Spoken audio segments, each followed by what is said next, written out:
Muito bem. Bom, o meu nome é Marcelo, Marcelo Melo Vasconcelos. Eu tenho 48 anos de idade e a minha formação é em psicologia. E eu me formei lá nos anos 2001, né? Então já se vão aí 23 anos de prática clínica e também na área de recursos humanos, mais especificamente aí com recrutamento, seleção, treinamento, a parte de desenvolvimento humano e organizacional nas empresas. E nessas minhas atividades, eu fui conhecendo muitas pessoas, né? E foi assim, foi não, continua sendo, né, uma experiência de vida maravilhosa poder conversar e compartilhar com todos aí as suas questões. E certo dia eu estava conversando com um cara que ganhou o meu respeito assim de uma maneira muito rápida, que é um cara que está aqui na live, que é o Tiago Correia, né? E o Tiago,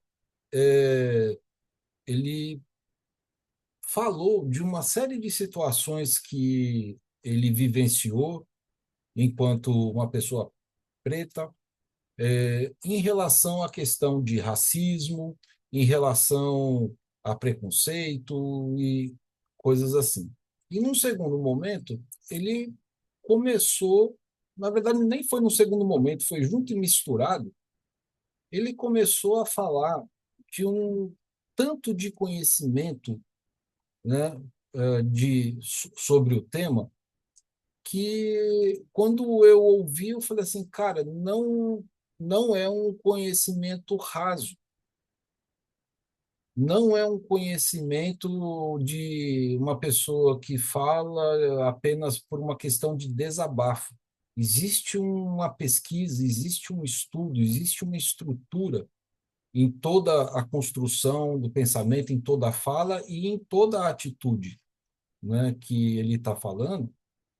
E aí a gente, conversando sobre isso, eu tive uma ideia falando com ele. Falei assim, Tiago, cara, a gente conversar aqui, eu e você, sobre essa questão é, é legal, mas, poxa, a gente vive um momento aqui no mundo em que a internet possibilita para a gente a voz, né? A gente encontra conteúdo de todos os tipos aí no YouTube, no Instagram e tudo mais. E, poxa, a gente pode contribuir no mundo tendo essa conversa e convidando pessoas a terem essa conversa junto com a gente. E nasceu essa ideia. E a gente foi estruturando, a gente foi elaborando uma metodologia aqui, outra ali, fomos construindo como que a gente ia fazer um projeto. Então, essa live, na verdade, ela está sendo a primeira de uma sequência de lives que nós vamos fazer para aprofundar o conhecimento e fomentar a discussão em torno do letramento racial, do preconceito e do racismo, tá? E a ideia inicial é que, como nós não somos digitais influencers, né? Todo mundo aqui tem o seu Instagram, todo mundo tem as suas coisas, mas a gente não é, né, aqueles caras, né, que são preparados e têm estruturas mega, né, para poder fazer essas coisas. É, a gente fala assim, olha, vamos tirar um pouco da nossa ansiedade, dos nossos medos, dos nossos receios, e vamos fazer a nossa primeira live de uma forma fechada. Então, vamos convidar algumas pessoas, né, que a gente conhece, que a gente gosta, que a gente acredita que podem se interessar pelo tema, e vamos bater um papo sobre isso e vamos depois fazer aí uma inauguração de um canal no YouTube, que vai ser o canal Café Antirracismo, que na verdade já existe esse canal, mas a gente ainda não fez nada em termos de divulgação. Aí depois eu vou até pedir para o Tiago deixar aí no chat o link do canal para que vocês possam ir lá e se inscrever. E a gente vai começar a alimentar esse canal com conteúdos relacionados e também a divulgar, né, a nossa próxima live que a gente vai fazer aí no mês de outubro, tá? E aí a estrutura dessa live aqui, nós pensamos em ter cada um dos participantes aqui, que é o Tiago, a Rose e a Silvia, ter mais ou menos entre 10 e 15 minutinhos aí para abordar os temas que nós já preparamos aqui e discutir sobre isso. E eu vou pedir para que vocês que são os nossos queridos convidados aqui, que vocês façam anotações, porque depois da fala deles, a gente vai abrir para a gente poder bater papo sobre tudo isso. Então, se você não anotar, pode ser que você, na hora que a gente abrir para a gente conversar um pouquinho, você pode ter esquecido, né, do que você ia falar, do que você ia perguntar. Então, ao longo das falas, a gente vai elaborando tudo isso, tá? É, o Tiago vai dar início, né, falando, se apresentando, claro, e ele vai dar início a falar dele, que tem como tema principal, né, o racismo. Depois a Rose vai dar sequência, se apresentando também e falando sobre preconceito. E, por fim, a Silvia vai falar sobre letramento racial depois da sua apresentação, tá bom? E aí, depois disso tudo, a gente vai abrir para que as perguntas possam ser feitas e o nosso bate-papo, né, aconteça de forma bastante tranquila, bastante informal aí entre todos nós. Tudo bem, gente? Peço apenas que, se for possível, para quem puder, né, deixar as câmeras ligadas e os microfones desligados. Caso vocês queiram fazer alguma pergunta e não e ficarem ansiosos e não esperarem lá no final o bate-papo, tipo é uma pergunta meio imediata, levanta a mão aí no ícone de reações que tem aí na barrinha, né, do Zoom, que no momento adequado a pessoa que estiver falando vai abrir o espaço para você fazer o seu questionamento também, tá? Então essa live ela tem aí um período aí que deve durar em torno aí de 1 hora, mais ou menos, tá? Vai depender aí da interação que a gente vai ter ao longo do tempo, tá bom? Então, sem mais delongas, é uma honra, Tiago. Muito obrigado pela sua disponibilidade, muito obrigado pela sua iniciativa, porque esse é um projeto que nasceu entre a gente, mas é um projeto muito seu, tá? E que, com o passar do tempo, trouxe duas pessoas maravilhosas aqui para somar nesse projeto. E agora a gente pode dizer que esse projeto é nosso, né? Que é Marcelo, Tiago, Rose e Silvia. E aí a gente vai tocando esse projeto e, se Deus quiser, e com a ajuda e participação de vocês também, fazer desse tema, que é um tema que precisa ser discutido, ganhar repercussão, né, cada vez maior para que a gente possa ter uma sociedade mais justa, tá certo? Dentro daquilo que é possível, dentro do tema. Tá? Então a gente vai fazer a nossa parte. Tiago, é com você. Boa noite, pessoal. Obrigado pela participação de vocês, obrigado pelas palavras, Marcelo. Fico muito feliz de estar nesse movimento, fazer esse aquilombamento nosso e discutir um tema que é extremamente importante e crucial que seja discutido. Meu nome é Tiago Correia, Sou pai, poeta, homem negro, irmão de outro homem negro, filho de um homem negro, neto de um homem negro, bisneto de um homem negro, tataraneto de um homem negro. Ah, e esse assunto, ele está na minha vida desde antes de eu pensar sobre esse assunto, né? Então, fico muito feliz de estar aqui partilhando com vocês.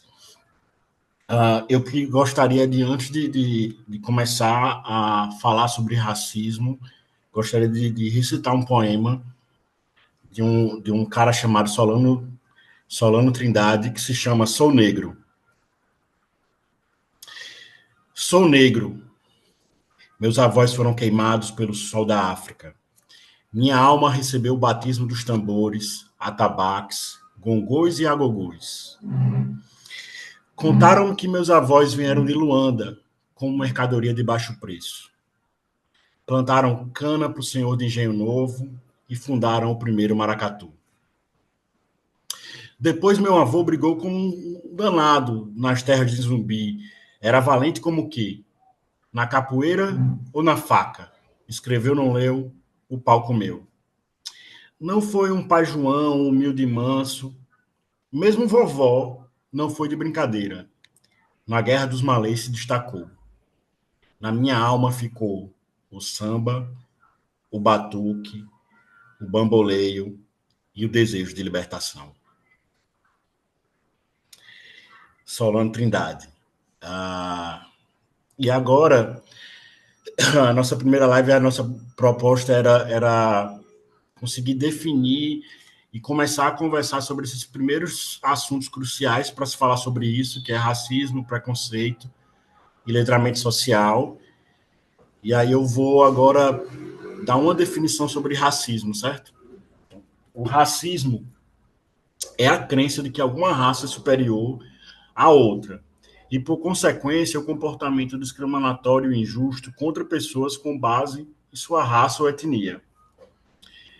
Esse conceito pode se manifestar de várias formas, incluindo atitudes, ações, políticas que prejudicam indivíduos ou grupos específicos, né?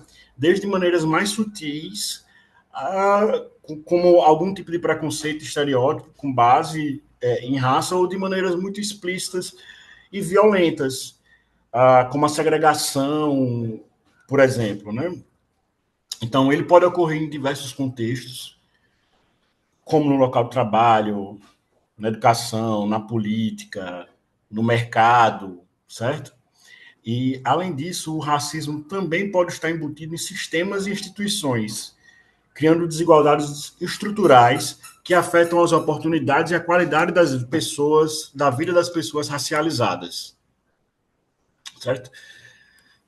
Combater o racismo envolve não só reconhecer e desafiar atitudes e comportamentos preconceituosos, mas também trabalhar para desmantelar esse sistema e essas práticas que perpetuam desigualdades. E aí, neste lugar, o não racismo não é o oposto do racismo, visto que não consegue se existir uma neutralidade nessa luta. Então, o oposto do racismo é o antirracismo, certo? Obrigado, pessoal. Se vocês quiserem falar alguma coisa, fazer algum tipo de pergunta, estou com vocês. Muito bem, adorei a sua fala. Deixa eu dar uma olhadinha aqui no chat aqui, se está tudo bom aqui. Pronto. Aqui por enquanto está tudo certo. Vamos fazer então uma coisa. Tiago, introduz aí, por gentileza, a Rose. Agora, a Rose se somou foi a terceira de nós a se somar nesse aquilombamento, nesse projeto do Café de Racismo.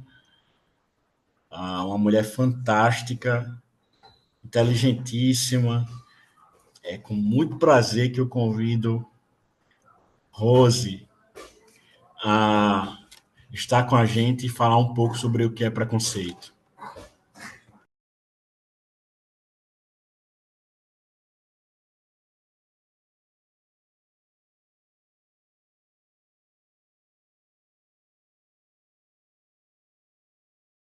Rose, seu microfone está desligado.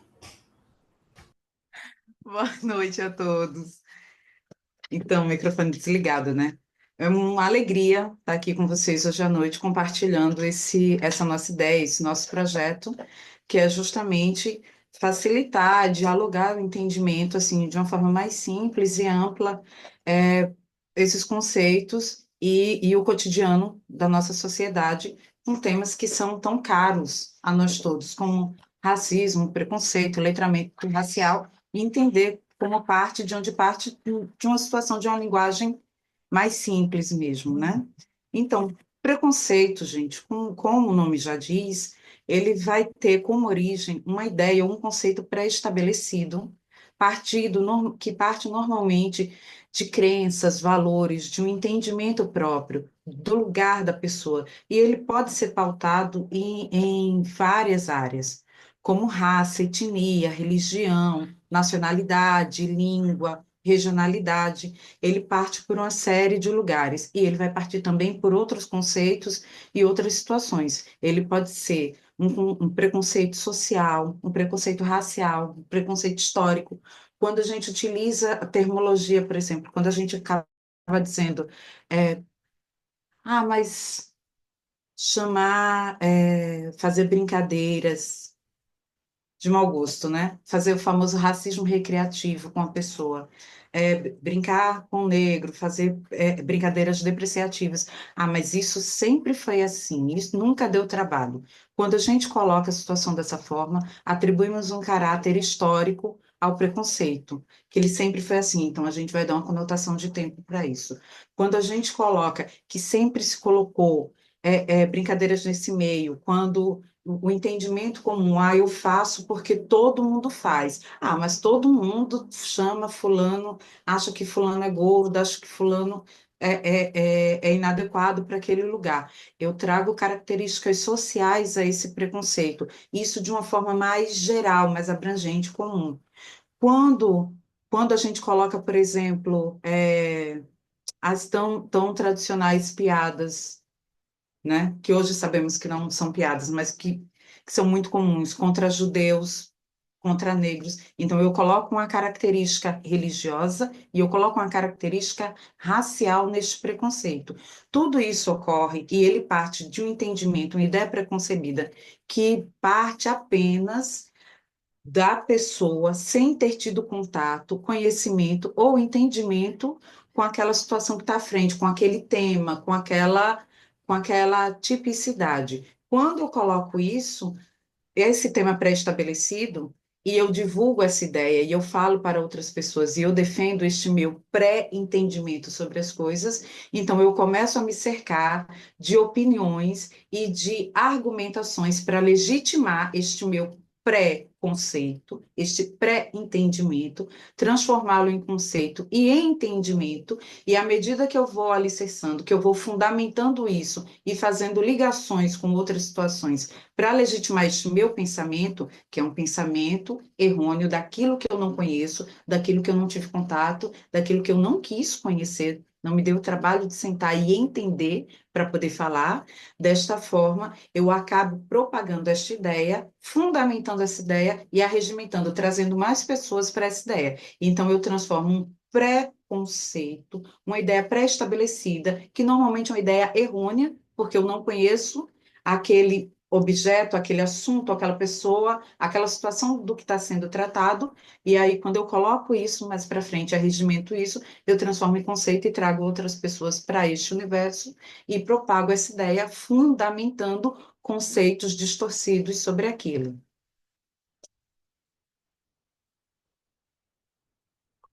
de uma forma bem, bem ampla, bem sucinta, que é para não tomar muito nosso tempo. Muito bom, muito bom. Rose, se apresenta um pouquinho também.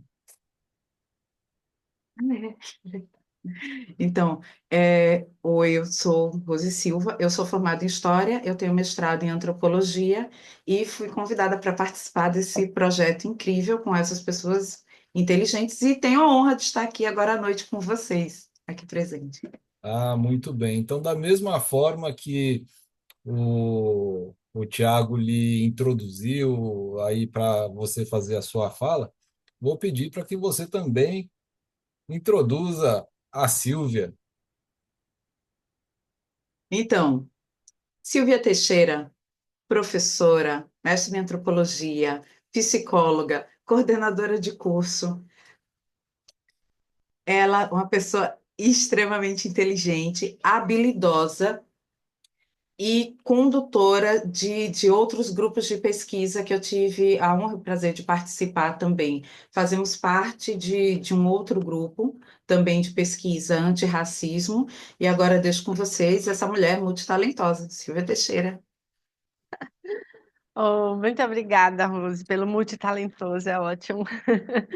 Então, é um prazer também estar aqui nesse grupo. Eu sou uma curiosa por natureza e eu adoro estar perguntando coisas e pesquisando coisas, né? Então, aprender sobre o racismo foi uma das coisas mais interessantes que eu pude fazer nos últimos tempos para poder atualizar o meu vocabulário com relação a essa temática e ajudar também ao combate do racismo, né? Então, quando eu comecei a tomar pé de que muita coisa do que eu dizia estava dentro dessa história do racismo histórico, do racismo social, do racismo recreativo, eu disse, opa, eu não posso continuar fazendo isso porque eu estou ferindo a mim e estou ferindo a todo um povo, né, negro que já sofre desde sempre e que não é necessário passar por isso novamente. Então, a ideia de letramento racial, que é essa proposta, que é justamente a gente poder aprender o que fazer para a gente melhorar a nossa relação o ra- com a ideia do racismo, né? Para a gente poder não repetir atitudes racistas, para a gente não cometer mais esse crime tão hediondo, que é uma forma de desmerecimento humano muito grande. E o letramento racial nada mais é do que um conjunto de práticas pedagógicas, né? E, e um processo de conscientização com o objetivo de ajudar as pessoas a compreender e combater o racismo na sociedade. Então, letramento, o nome está dizendo, vamos aprender formas de lidar com essa perspectiva para que ela não se repita, para que as pessoas saibam o que estão dizendo, entendam o que estão dizendo e comece a validar as pessoas de uma forma real, humana e concreta, né? Então, para eu poder trabalhar com a ideia do letramento racial, eu vou precisar de entender algumas características, como reconhecer e questionar os preconceitos que causam disparidades entre os grupos raciais. Aí a Rose já trouxe algumas ideias, né? O racismo recreativo, o racismo social, o racismo histórico, o racismo institucional. Esses grupos em que as pessoas fazem parte, eles têm formas de acontecências que vão fazendo com que as pessoas naturalizem aquela prática de falar e de se dirigir ao outro e não percebem que aquilo causa dano e sofrimento. Então, quando eu reconheço e questiono esses preconceitos, essas ideias pré-concebidas sobre um determinado grupo social, um determinado grupo humano, eu começo a repensar a minha fala do que eu estou causando com ele. A segunda característica é valorizar a diversidade. A gente pensa que é igual, mas a gente não é. Ninguém é igual. Todos somos diferentes, diversos, e é isso que nos faz seres humanos, essa diversidade, essa condição de sermos diferentes mesmo, e a gente precisa aprender a lidar com isso sem dor e sofrimento. A terceira característica que a gente precisa levar em consideração é o pronome de equidade, né? Promover a equidade. O que é equidade? Equidade é olhar as pessoas de uma forma semelhante, igual. Ninguém pode ser mais ou menos do que o outro. Nessa condição da equidade, Se eu estou me vendo, me colocando numa posição maior do que o outro, porque é diferente da minha cor de pele, porque é diferente da minha condição social, eu estou dizendo para esse outro que ele é inferior, e ninguém é inferior. Inferior é essa forma de pensar, é essa forma de agir. A quarta característica que a gente precisa pensar é a gente aprender a desvelar os mecanismos culturais, ou seja, trazer para a tona, trazer para a presentificação. Quais são os mecanismos culturais e institucionais que, que fazem com que essas disparidades entre os grupos raciais aconteçam? Conhecer isso, tá? A quinta característica que a gente precisa observar é promover a solidariedade cívica entre os grupos. Ora, por que não fazer isso? Por que não entender que os grupos têm essa condição cívica de pertencer aos mesmos contextos, pelo fato de todos pertencermos à mesma espécie, a espécie Homo sapiens. É a mesma espécie para todo mundo. Tá? Então, por que a gente tem que criar essa diferenciação? E esse conceito chamado de letramento racial, ele foi formulado por uma antropóloga afro-americana chamada Frances Wendance Twine, em 2003. Então, isso é muito recente, tá? Exatamente por ser ainda recente, que ainda tem muita coisa se construindo, se fazendo e dando para a gente essa ideia de pensar. Porém, uma psicóloga e pesquisadora, Linha Weiner Schumann, ela traduziu dessa obra, né, da Frances Windance, para o nosso português, introduzindo no Brasil em 2012. Olha só, mais recente ainda para o brasileiro. Então, a gente está começando a engatinhar neste chão para entender essa lógica do que é racismo e quais são os problemas causados por eles. Bora, como é que a gente pode promover o letramento racial? Estudando, né, sobre a temática, lendo, discutindo, como a gente está fazendo aqui é uma proposta de entendimento do letramento racial, né? Construindo esses grupos onde a gente pode trocar essas figurinhas do que a gente sabe ou acha que sabe e do que a gente pode aprender uns com os outros, né? Apresentar essas questões para os outros grupos que a gente faz parte e aí assegurar com isso que essas respostas a essas posturas racistas não aconteçam ou reduzam ao máximo possível até que o entendimento aconteça essas pessoas. Quais são os fundamentos, né, do letramento racial? Ele é fundamentado no reconhecimento da branquitude, tá? Então, a hegemonia disso, eles acham que o ser branco é tudo, e aí entra uma questão muito forte com a ideia da soberania branca. E o racismo, segundo ponto do fundamento, o racismo não está no passado, tá? Então, ele não ficou lá atrás. Quem dera que tivesse ficado, porque a gente poderia estar num outro patamar de compreensão, né? Mas ele está mais presente do que nunca. Ele é aprendido, é um outro ponto. Então, a gente não nasce racista, a gente aprende pelas nossas configurações sociais. E ele é um vocabulário racial, ele tem um vocabulário específico que dá para a gente entender claramente quando ele é direcionado, né, para a raça. E, por fim, ele é uma interpretação de códigos racistas, ele tem uma interpretação de códigos racistas, onde as pessoas criam formas de poder direcionar essa fala, essa percepção para os grupos, né, racistas, para as pessoas específicas, e aí construir, na verdade, um poder muito perigoso na tentativa de desmerecer o outro. Então, a ideia do letramento é exatamente essa capacidade que a gente poder ter de identificar essas questões e se fazer mais presente na luta contra o racismo e melhorar a nossa relação com o outro. É bem isso. Que espetáculo, né? Muito bom. Bom, em primeiro lugar, quero agradecer aí a cada um de vocês que trouxeram aí um conteúdo fantástico de uma forma muito rápida, muito didática, né? E cheia aí de conteúdo para a gente poder debater, para a gente poder discutir. E agora é a hora. né, para que a gente possa fazer perguntas, para que a gente possa explorar um pouco de todo esse conteúdo que foi apresentado. Então, é, vocês podem ficar à vontade para poder fazer as questões, as suas perguntas às pessoas que acabaram de falar, né? O Tiago, a Rose, a Silvia.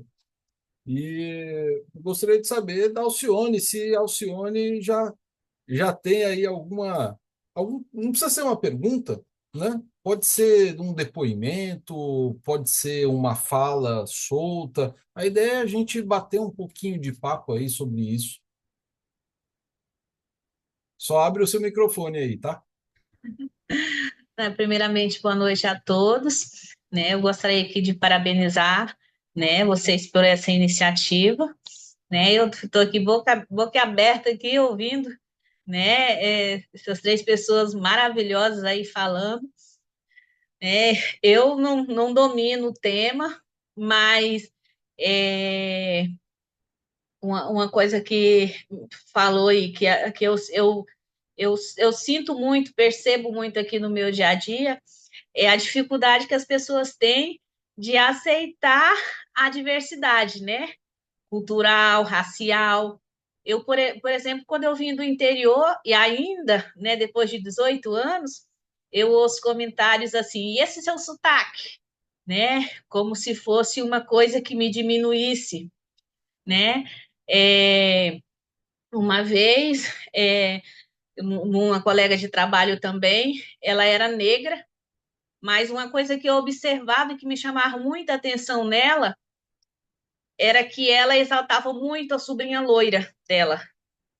Então, assim, eu senti ali uma negra com preconceito, né, do ser negra, porque eu acho que a partir do momento que ela era o tempo todo, toda vez que se ia falar da beleza física de alguém, ela exaltava a sobrinha loira, porque me parece que era a única loira da família, né?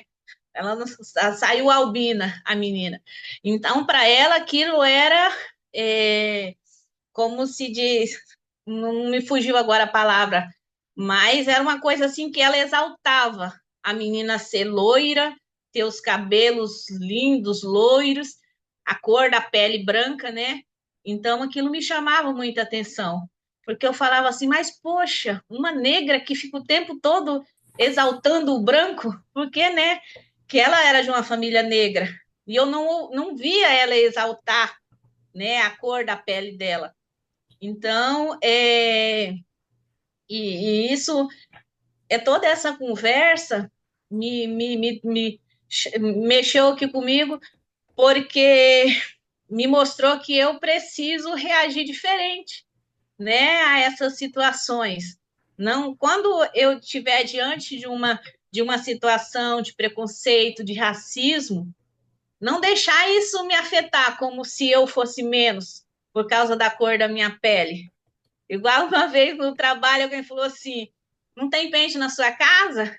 Porque eu estava num processo de transição, né, de sair do alisamento para o cacheado, e não tem pente na sua casa? Aí eu falei assim: poxa, né? Então, assim, eu me toquei agora que eu preciso ser mais forte diante dessas situações.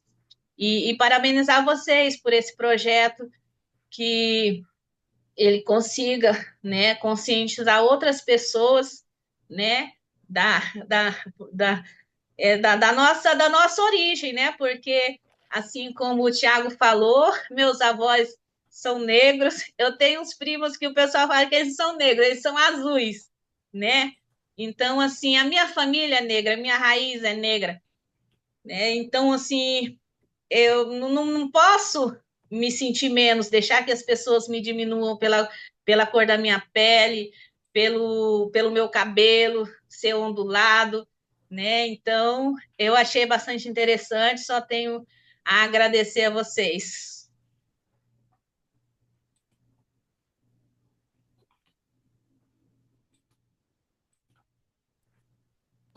E espetáculo a fala da Alcione. Muitíssimo obrigado, viu, Alcione? Vocês estão me ouvindo aí? Acho que o áudio está aberto, né? Importantíssimo, né? E isso é uma questão que eu já trouxe aqui nas nossas prévias da live para debater aí junto com Rose, Silvio e Thiago, né? Essa questão de que às vezes a gente pensa que o racismo ele, ele é unidirecional, né? Ele parte só do branco para o negro. E a gente vê diante da fala da Alcione que não é bem assim, né? Isso vem depois com uma questão social da construção da estrutura racial na formação do indivíduo na sociedade. E como isso acaba afetando, né? E os exemplos que a Alcione trouxe, eles são presentes na vida, né, dos negros, né? Enquanto a Alcione falava, dentro de mim estava ecoando assim, poxa, eu acho que a Silvia e a Rose poderiam contribuir significativamente aí a fala da Alcione. Claro, se vocês puderem aí dar a palhinha de vocês sobre isso também. Eu concordo plenamente. Eu acho que isso é muito legal. Eu acho que a fala da Alcione é muito pertinente, porque realmente a gente encontra essa realidade, né? Então, de tanto o negro estar sendo cobrado nas suas posturas, nas suas atitudes, ele muitas vezes termina comprando sem perceber essa atitude de branquitude, né? Esse comportamento de branquitude. E então ele termina se negando também. Tá? Então, a coisa está tão entranhada que ele termina se negando a sua própria cor, a sua própria existência, a sua própria funcionalidade e entra no mundo da branquitude, validando o loiro, validando o branco, e esquecendo de si e dando mais palco para ser continuado visto de forma tosca, de forma torta e ampliar o comportamento racista. Então, às vezes nem se percebe, a coisa está tão entranhada que a gente não percebe isso. Mas à medida que cada um de nós vai tomando consciência disso, a gente vai começando a ser um ponto mais favorável para somar contra essas atitudes, né? Então, acho que a sua atitude é uma atitude legal. Na hora que você decide que, não, vou deixar o meu cabelo ser normal de sempre, ondulado, sair do alisamento, você tomou uma atitude antirracista. Você tomou uma atitude importante para combater o racismo. Na hora em que você traz a sua fala e que você diz isso, você está assumindo o seu papel de mulher negra, você está fazendo combate racista, né? Então, quando a gente começa a assumir os nossos papéis nesse contexto, a gente vai dizendo, opa, peraí, a conversa é de outra forma, né? E aí, quanto mais a gente conversa, a gente dialoga, mais a gente vai encontrando formas que a gente vai presentificando no nosso dia a dia, sabe? Acho que é por aí o caminho. É trabalho de formiguinha, mas é bem por aí. Alcione, vão ter outras situações também, dentro do que você falou, na formação da sociedade brasileira, que elas acabam colaborando para que isso ocorra e que as pessoas nem percebam. Tiago fez toda a introdução aqui do racismo e realmente isso está muito arraigado na sociedade da gente. Quando a gente tem o tráfico de escravizados aqui para o Brasil, a gente está passando por um período de racismo científico na Europa, porque ele acaba chegando depois aqui no Brasil, antes de acabar a escravidão no Brasil, antes de ter o processo de abolição, a gente vai ter um processo de racismo científico, que é o seguinte, vários cientistas vão partir da premissa de que o negro, ele não é tão inteligente, ele beira o estado da barbárie, então ele não alcança determinados conceitos, né? Ele não aprende, ele não tem como aprender, ele é um ser inferior, e eles vão pautar do jeito que eu estava falando. Quando a gente pré-estabelece um conceito, a gente busca teorias para regimentar esse conceito. E na hora que eles começam a regimentar esse conceito científico, eles inclusive acabam utilizando na medicina legal os escravizados para poder fazerem estudos científicos para comprovar essa teoria dele. Então, estudos manipulados para confirmar aquilo que eles estavam falando. Para completar, a gente ainda tem nisso o peso da igreja dizendo que os escravizados não tinham alma. Toda essa relação, ela vai passando ao longo dos séculos. Então, quando a gente tem a abolição, os escravizados são colocados na rua após a Lei Áurea, sem ter meios de sobrevivência, porque eles são postos para fora, com a roupa do corpo, sem ter para onde ir, sem ter o que comer, sem ter uma capacitação, sem nada. É assim, abriu a porta e rua, saia daqui agora, se virem. E aí, quando esses ex-escravizados tomam as ruas, nós temos uma população de ex-escravizados que ela basicamente supera a população branca brasileira no período, que era a população que tinha os meios de subsistência. E aí depois a gente começa a ter um processo social, que é utilizar de legislação, que aí é um outro tipo de preconceito para marginalizar essas pessoas e tirar essas pessoas da vista da população que não tinha sido escravizada, para quem tinha o meio de poder, para completar historicamente, para negar toda a barbárie que ocorreu na escravidão e toda a barbárie que ocorre neste período pós-abolicionista. Nós vamos ter estudiosos que, além de terem assumido esse papel do racismo científico, eles vão também dizer o seguinte: olha, então, não, é só a gente negar que não aconteceu a escravidão, então vamos destruir toda a documentação do período, porque se não tem provas, se a gente não tem a documentação, ninguém tem como provar que isso aconteceu.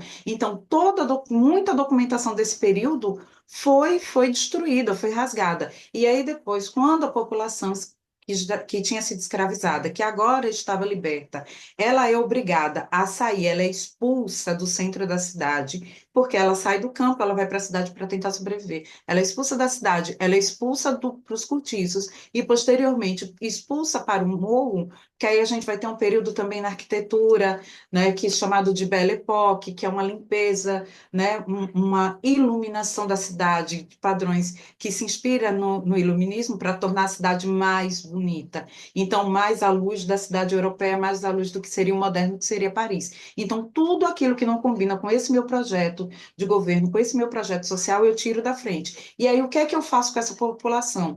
Eu aumento a discriminação contra eles. Então, tudo aquilo que eu dizia, eu não deixava eles terem contato com as raízes deles, enquanto escravizados, nem com a língua, nem com a religião, nem com os costumes. Aí eu jogo eles no meio da rua e agora eles sabendo a nossa língua, religião e costumes, eu começo a dizer, continuo a dizer, você não tem alma, o que você aprendeu dos seus antepassados está errado, você está nessa situação por causa disso. Eu começo a tratá-lo como um não ser, como uma pessoa abaixo do nível, como pior do que qualquer outro ser humano. Eu não trato nem ele como ser humano, eu trato pior que objeto. Eu descaracterizo a humanidade dele, faço com que ele acredite nisso, e aí esse entendimento vai perpassando por gerações. E aí eu utilizo também a religião para coroar essa situação, quando eu coloco da seguinte forma: então, você de fato não aceitou o cristianismo.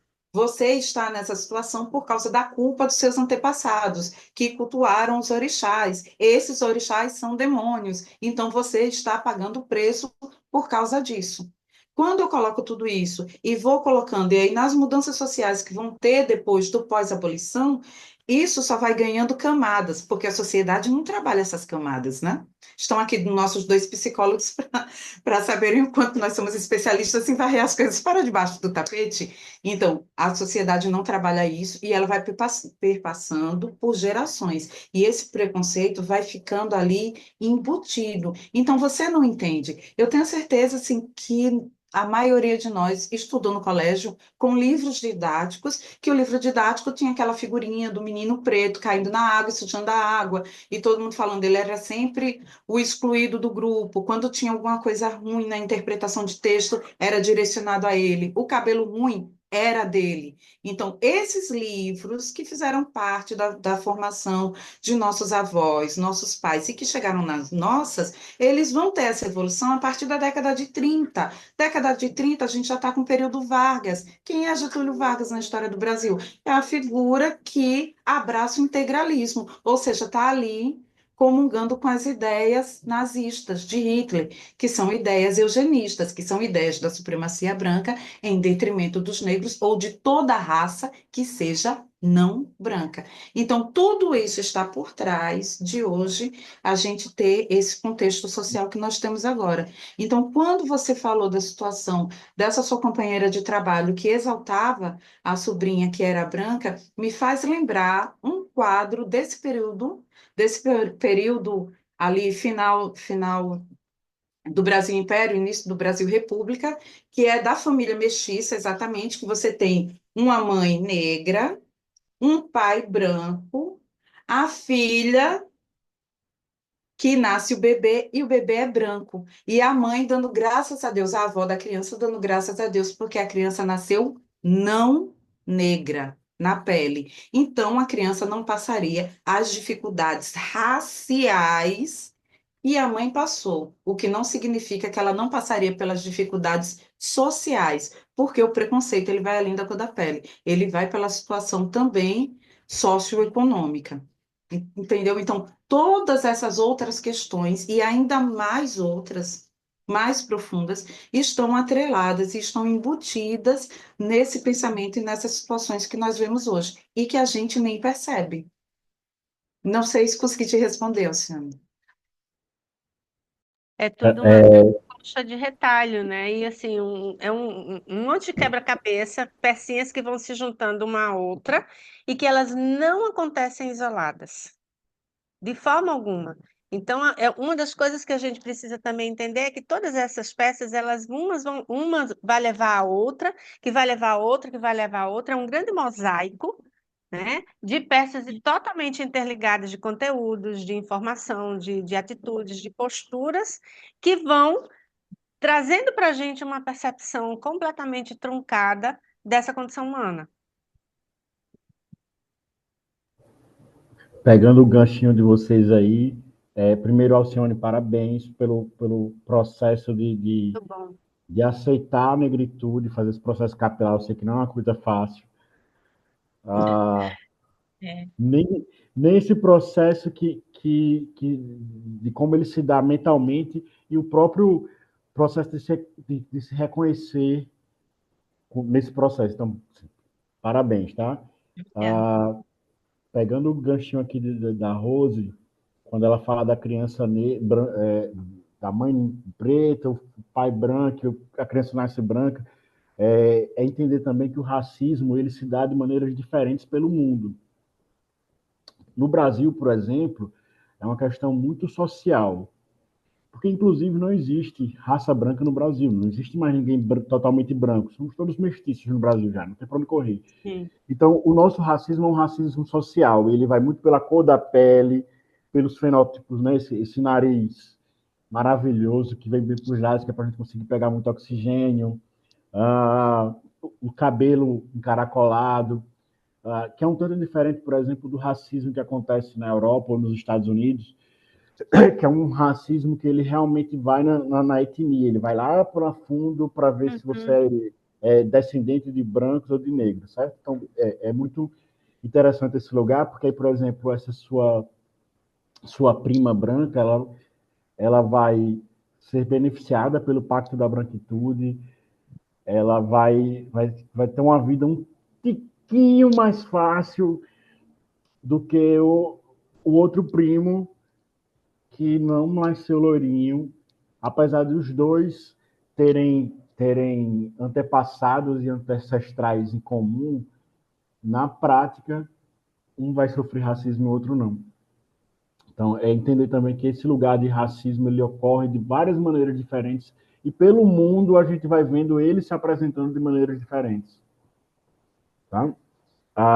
O Juan botou aqui 3 perguntinhas.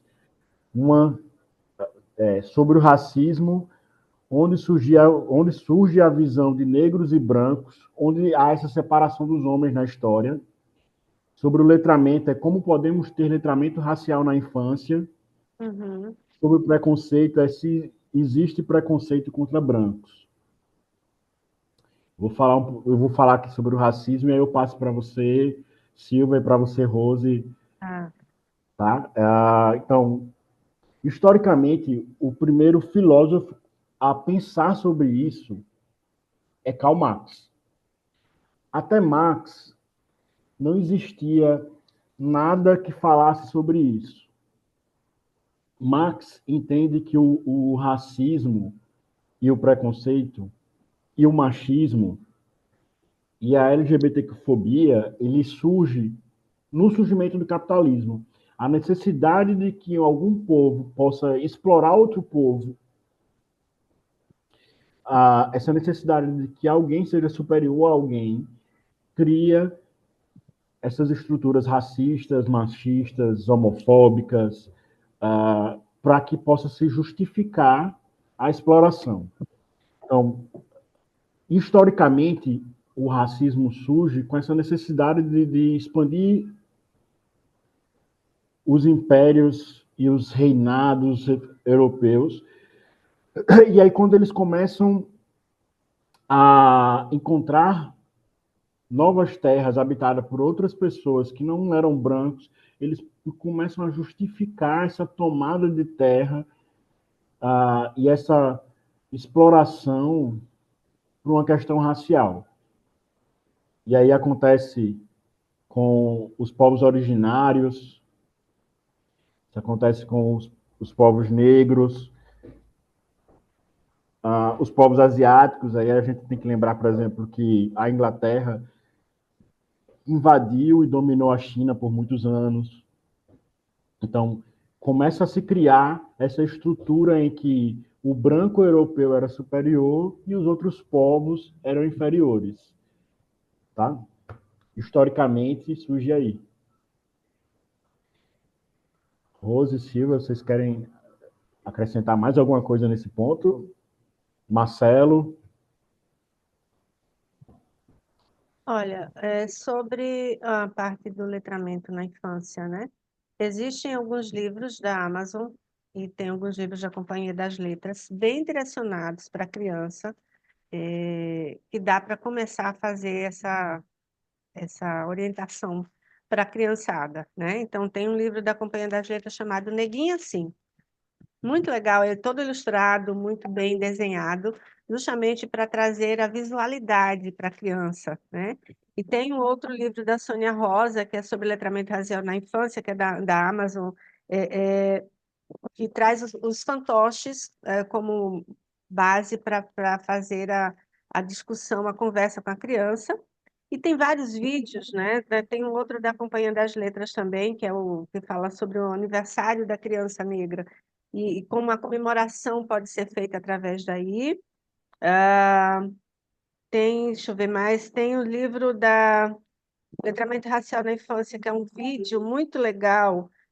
Tá no YouTube, tem alguns videozinhos no YouTube muito bons, trazendo essa temática do ponto de vista da criança em faixas etárias e que dá para se fazer essa discussão. O que que falta, na verdade? Adultos queiram assumir isso e sentar para conversar com as crianças e fazer as rodas de conversas e levar para essas discussões e trazer esses aspectos para as crianças poderem discutir. Em Salvador tem uma escola chamada Maria Filipa, que é uma escola totalmente desenhada dentro de uma perspectiva negra, da literatura negra, né, que é da Bárbara Paz. Então, ela criou essa escola, que foi uma luta gigante para poder ser aceita no MEC, com a perspectiva da negritude, com toda uma filosofia, história, tem uma outra palavrinha que eu esqueci agora, mitologia, né, negra, e todo o desenho da escola é fundamentado na história negra. Então, tem muita coisa legal sendo feita, tem alguns trabalhos que estão sendo apresentados hoje em dia por várias pessoas que estão assumindo, assim como a Alcione, a sua condição enquanto pessoa e estão levando isso para a sala de aula. Então, o letramento racial na infância é feito a partir do adulto que começa a se conhecer isso, de que isso é real e que é necessário, e vai lá, começa a discutir essas questões. Então, acho que a criança é o ponto de partida para a gente poder criar uma nova sociedade com mais referências e menos problemas a respeito, tá? E aí a gente vai diminuindo mais essas arestas que já existem no contexto atual. Posso passar depois outras dicas no grupo, que aí Marcelo pode distribuir para todo mundo. Livro, né? Não nos faltam, né? Tem muitos. Ô, Temos Tiago, diquinhas de leitura. Antes da Rose fazer a contribuição dela, cara, eu quero fazer uma correção, cara. Manda. Por favor, O Marcelo. Tiago falou assim, cara, não tem mais uma pessoa completamente branca na sociedade. Bicho, Aí você e a Amanda me dizendo aí que não, né? eu parei para pensar um pouquinho depois assim. Eu falei, calma lá, tem a pessoa branca, mas será que eu sou completamente branco? Aí eu percebi que não. Eu sou branco e verde. Aqui, ó, é que não sei se vai dar para vocês verem assim, ó. Acho que não dá por conta dessa luz que eu estou usando aqui. Mas se você me olhar, teve uma vez, sabe aquela brincadeira de futebol? O time com camisa e o time sem camisa? Aí eu caí no time sem camisa, né? E aí os caras, coloca o óculos escuro que o refletor tá forte. Bicho, branquelo, branquelo, branquelo. Tem aqui o nosso amigo Christian. O Christian também coloca aqui, Christian, o seu microfone no para ativar. Tudo bom? Como que você tá, cara? Prazer te Opa, rever. satisfação também, cara. Quanto tempo, né? Quanto tempo? Temos que tomar outras em Piaçabuçu, né? Não é, rapaz? Dá um pulinho ali na Foz do Rio São Francisco. Debater os livros, né? Não é? Tudo bem com você? Tudo bem, cara. Eu tava até Maravilha. falando com a Rose aqui em PV, cara, eu vou dizer, em 5 minutos, eu tô tão acostumado com um grupo de gente bitolada que em 5 minutos veio um monte de gatilho, que eu disse, cara, eu tô produzindo mais aqui em 5 minutos do que acho que no ano inteiro no WhatsApp. Não é isso, cara.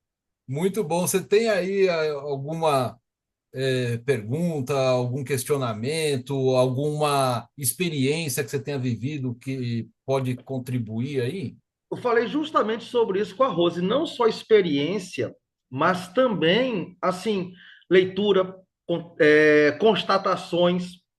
Quando a Rose falou justamente, eu vou começar do início, do princípio, como diz o outro, da seguinte forma. Há um tempo atrás eu estava lendo, né, sobre justamente o que é ser brasileiro e o que é ser europeu. Que assim como os norte-americanos, os ingleses, eles não veem os americanos como um povo que, apesar de tão racista, de tão segregador, como puros. Bem assim somos nós. E eu tive realmente uma experiência um tanto interessante, que quando eu passei pela alfândega em Portugal, eles olharam para mim e fez: não, tu não é branco, tu é brasileiro. E no metrô, em Setúbal, foi interessante também. No metrô não, no trem, na estação de trem, foi interessante.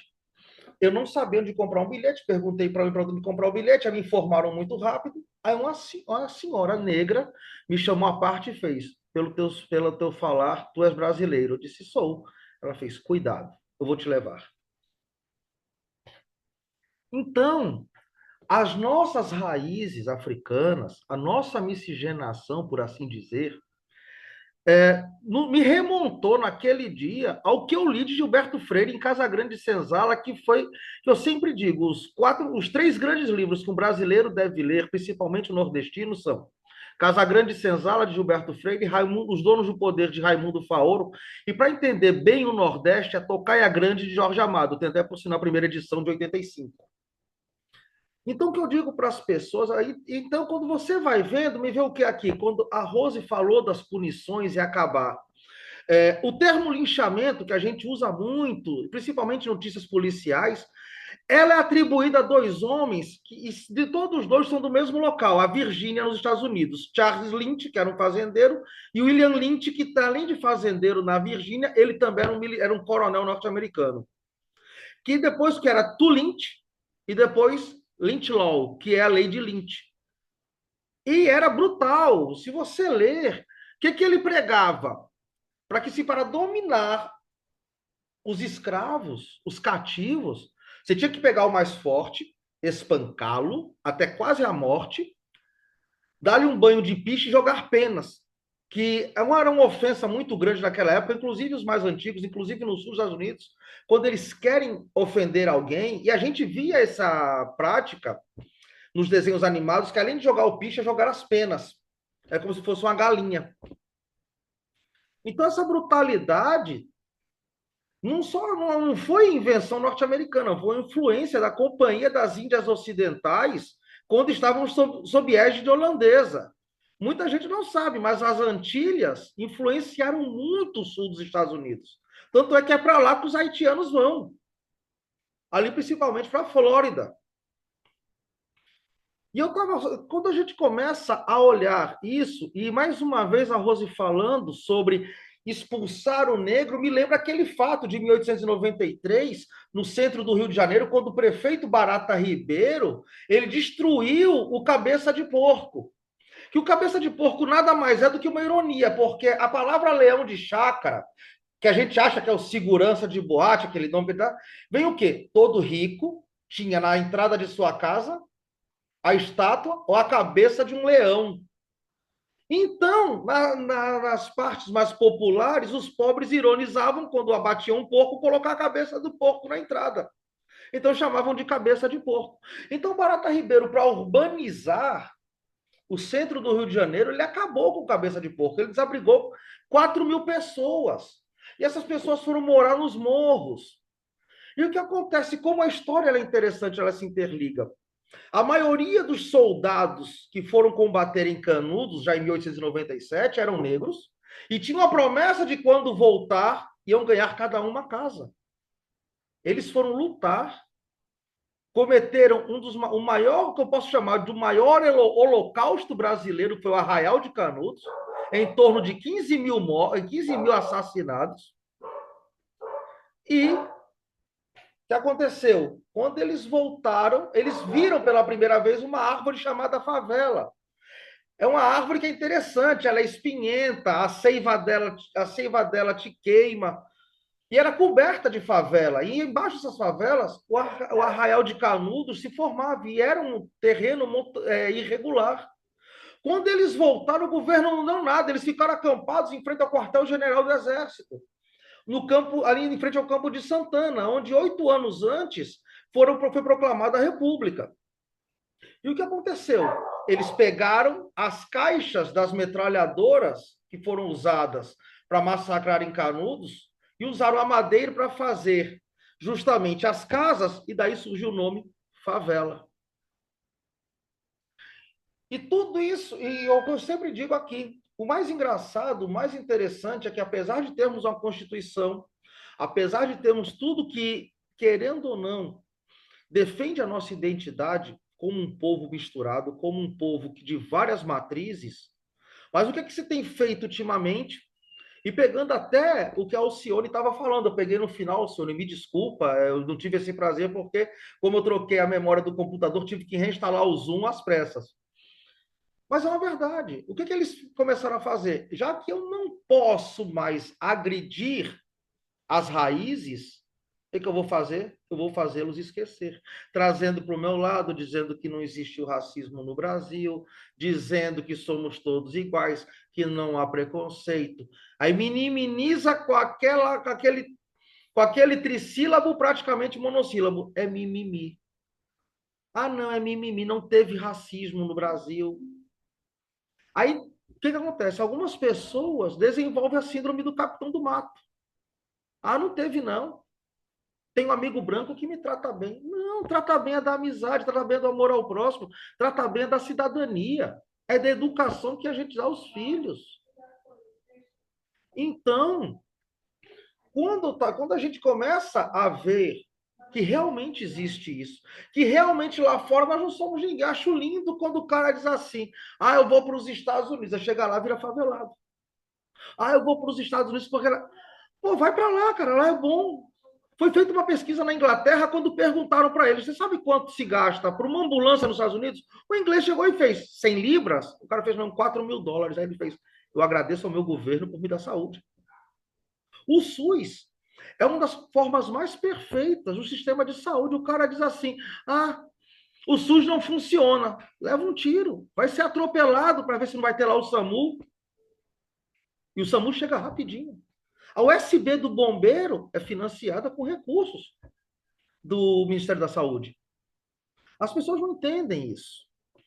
Então, o que acontece? Porque muita gente quer, digamos assim, tirar esses direitos.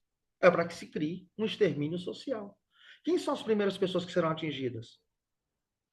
Quando nos perguntam, algum estrangeiro pergunta, por que na Bahia, no Rio, tem tanta gente negra?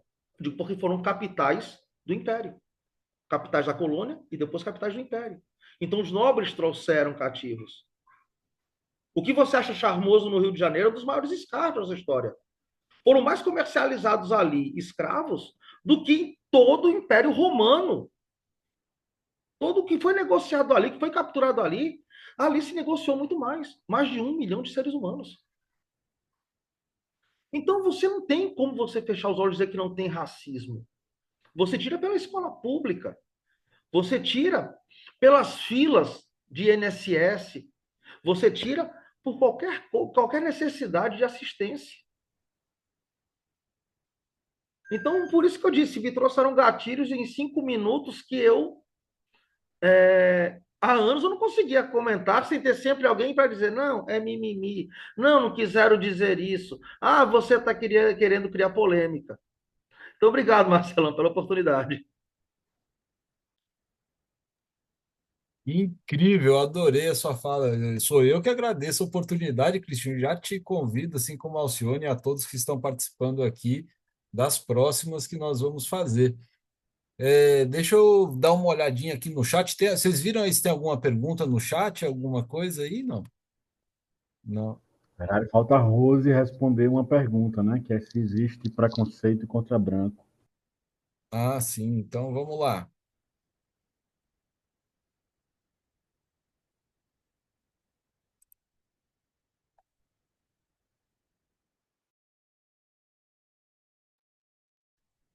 Eu de novo com o microfone fechado.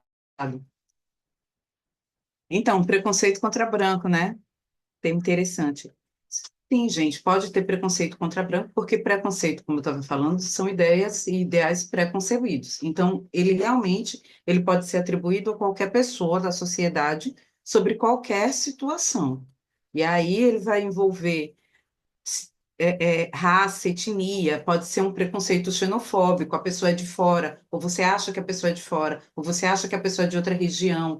Então, é quando você, a aprimoração, o aprimoramento desse preconceito, você atribui valor, e normalmente é um valor negativo, e normalmente é um valor que você calça, você estabelece uma condição hierárquica na situação, a pessoa, um é superior, o outro é inferior. No caso, a pessoa que detém, a que atribui o preconceito, se acha superior àquele a quem o preconceito é atribuído. Então, ele acaba pautando por essas características, essas desigualdades também sociais.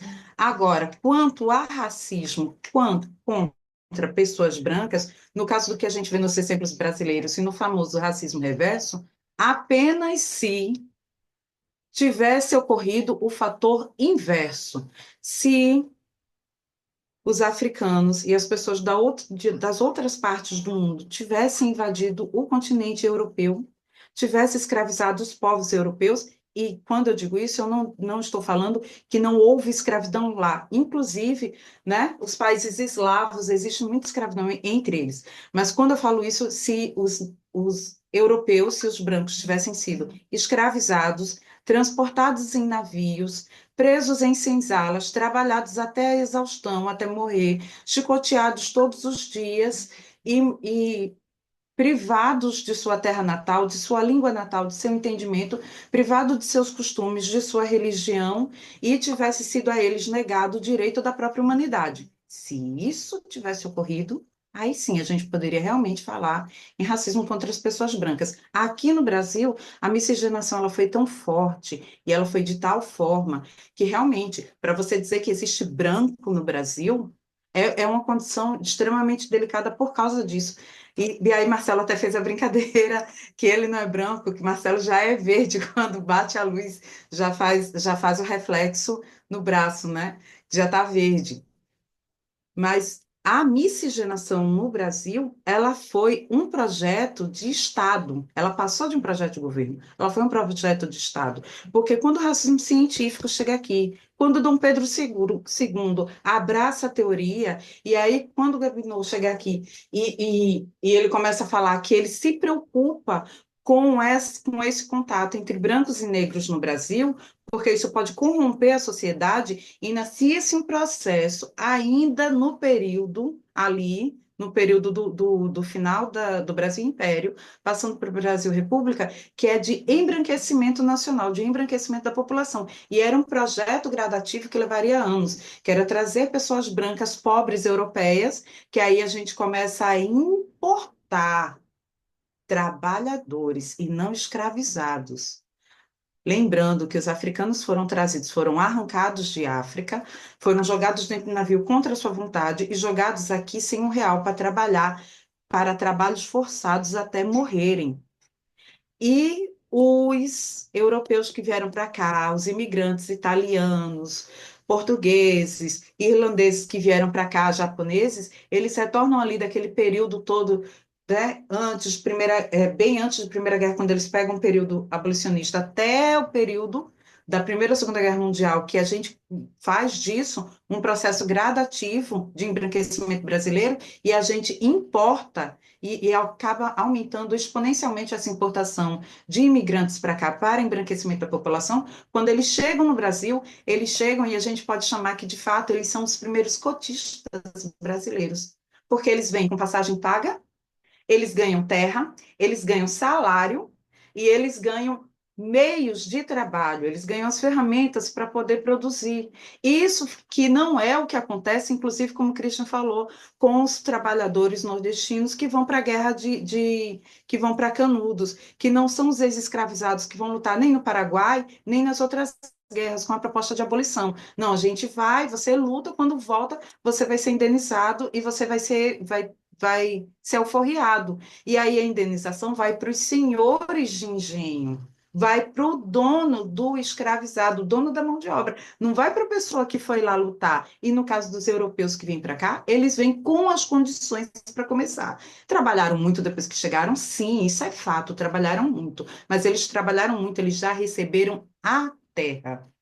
Eles ganharam a terra. E quando a gente coloca nessa situação, que tem preconceito, sim, não apenas contra, é, é, não apenas contra os ex-escravizados, contra brancos, como população em geral. O que me faz lembrar, já que eu falei disso, de uma outra situação, que aí me faz lembrar a escravidão indígena, que ocorreu também no período, e aí por que que a escravidão negra, ela consegue se estabelecer aqui no nosso território e a indígena não. É porque quando ocorre a escravidão indígena, eles escravizam o índio no próprio território deles. Então, de fato, era uma guerra muito complicada para o colonizador, porque ele entra num território estranho, ele vai impor sua vontade e seu domínio sobre o nativo, e ele quer dominar o território do nativo com o nativo, sendo que o nativo conhece melhor o próprio território do que ele. Então, óbvio que isso não era uma situação viável e não duraria por muito tempo. E aí, de novo, a gente vai ter a igreja sendo utilizada, e aí a gente vai ter também a Companhia das Índias Orientais, que depois ela vai passar e vai deixar o rastro dela, a gente vai ter a igreja catequizando os índios exatamente dessa forma. Você não tem alma.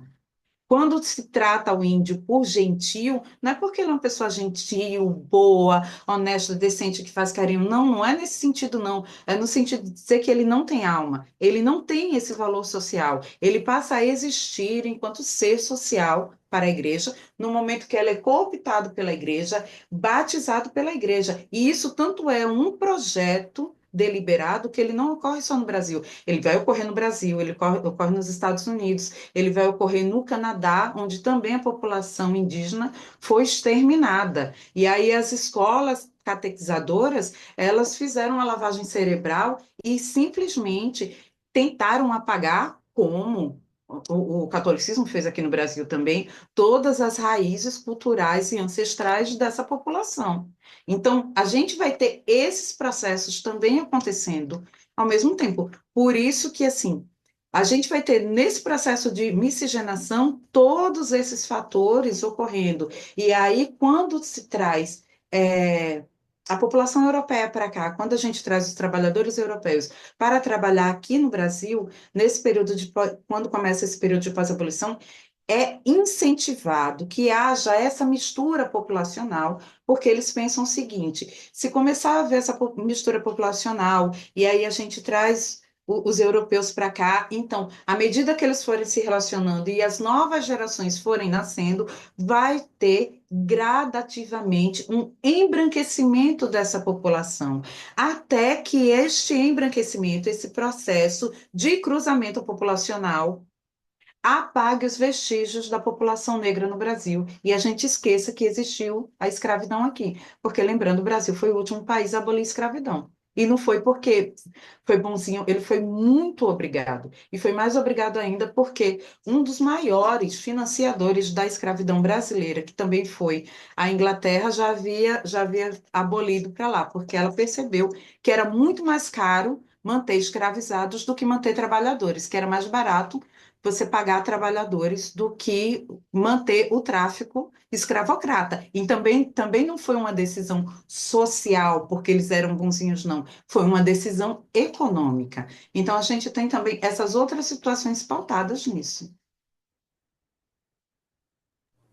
E top, que noite de tanto aprendizado, né? Maravilha. É, Pessoal, eu estou aqui vendo que já são 9:30 da noite e eu gostaria de já ir para os nossos momentos finais aqui e quero saber se Jéssica, quem está com o Galaxy A51, Amanda, Babi, né, se tem aí alguma contribuição, querem falar alguma coisa, tem alguma pergunta a fazer. Agora já estamos indo para esse momento aí de finalização.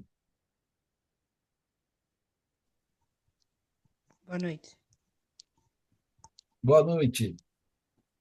Queria só comentar que eu estou muito feliz em participar deste momento e que é sempre bom e aprender as coisas e poder evoluir sempre sem machucar os outros, os próximos. E é isso. Que venham mais outros. Legal.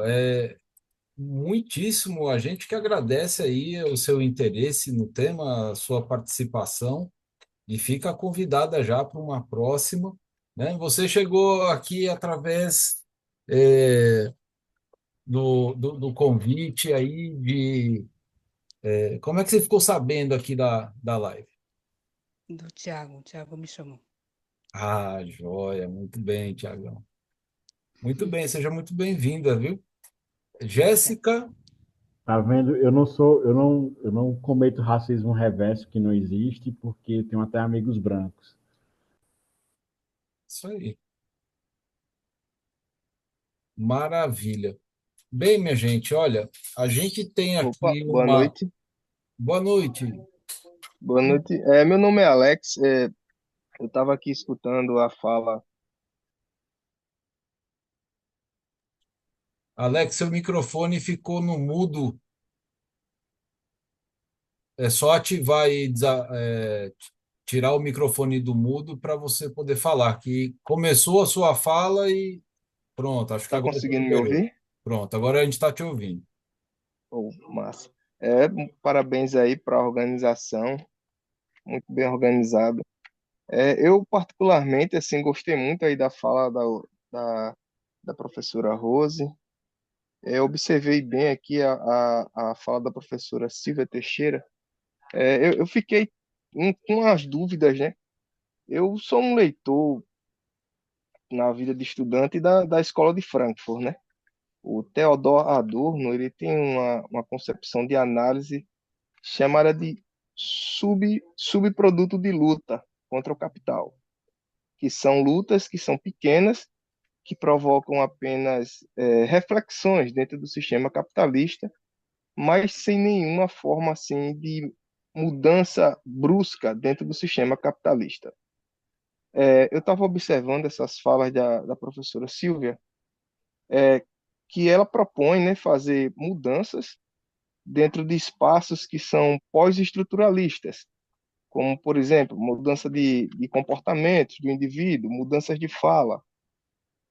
Mas, assim, eu senti uma falta das mudanças dentro das estruturas, que, como todos nós colocamos aí, alguns professores, eu não me recordo se foi o professor Christian e o professor Tiago, que esse racismo ele é oriundo dessas estruturas que são propostas pelo capital. Aí eu fiquei num seguinte questionamento. Essas propostas de mudanças pós-estruturalistas dentro do cotidiano social, ele vai ter algum impacto dentro dessa estrutura ou serão subprodutos de lutas, como propõe o Adorno nas suas concepções teóricas? Olha, eu não considero subproduto, sabe? Eu acho que tudo se torna produto a partir do momento em que se deseja construir uma perspectiva diferente. Então, é claro que as estruturas já estão postas há muito tempo e elas estão bem enraizadas, né? Mas isso não nos impede de mexer nelas, não nos impede de lutar com elas, né? Não contra elas, mas de lutar com elas para poder, então, eles perceberem as questões. E é uma coisa que não vai ser mudada da noite para o dia, tem muito caminho ainda pela frente, mas a gente não pode simplesmente dizer porque ela está lá e a gente não vai fazer nada. Então, tem que se tratar mesmo de questionar essas coisas, exatamente porque, quando se questiona, se abala as estruturas. E, ao abalar as estruturas, a gente está realmente propondo uma nova política, uma nova forma de pensar a respeito, uma nova proposta de desenvolver as ideias, que aquelas não cabem mais. E se não cabem mais, não tem por que ainda continuar endossando a existência delas. Então, a nossa proposta enquanto um grupo nesse tipo, como outros já existem por aí afora, é justamente abalar essas estruturas, para que elas percebam que elas não têm mais essa força que tinha antes e que tem um bando de gente querendo formar uma outra perspectiva. Daí os novos, a leitura presente em todas essas perspectivas para a gente poder, de ler Bell Hooks, de ler Sueli Carneiro, de ler Lilian Schwartz, de ler Neuza Borges, exatamente para dizer, olha, tem gente atenta a essas questões, e elas estão questionando.